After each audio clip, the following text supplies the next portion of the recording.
Now, this is the part that I wanted to get to. Let's have an estimate on how long this is going to take. So you imagine you're in the sprint planning session, you're with the developers, and the developers are playing the planning poker and they're thinking how long different tasks might take. Now, you can simply explain to these language models what the task is and ask it for an estimate, and it will try and give you an estimate based on the data that it has. And that could be taken as a ballpark estimate for how long such a thing might take. So let's give it a try.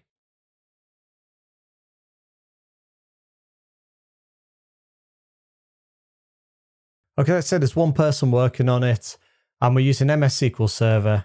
So how long does it think one person might take to put this together?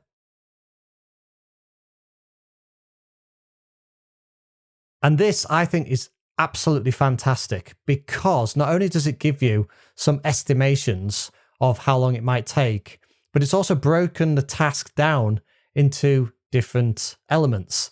So this is something that could really populate the description of the task and really give food for thought in your sprint planning session to think about what needs to be done for each ticket.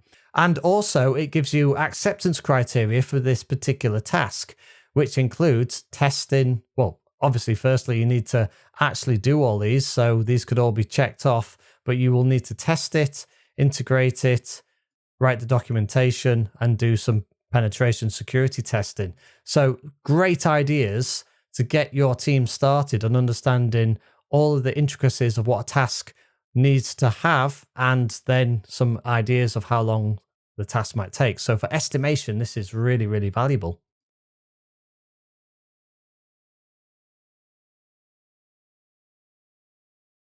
Okay, I'm just going to say create a template for the documentation needed for this task and see if it comes back with some useful documentation that we can use as a template for this specific task.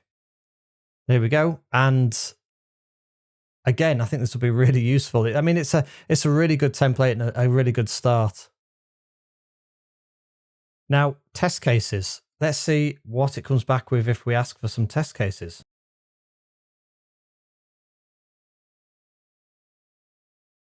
And here we go. It's generating some test cases with test steps and expected results. All of this is really going to make people's life a lot easier because it takes away a lot of the mundane work of thinking about what to put into this documentation and creates really professional templates.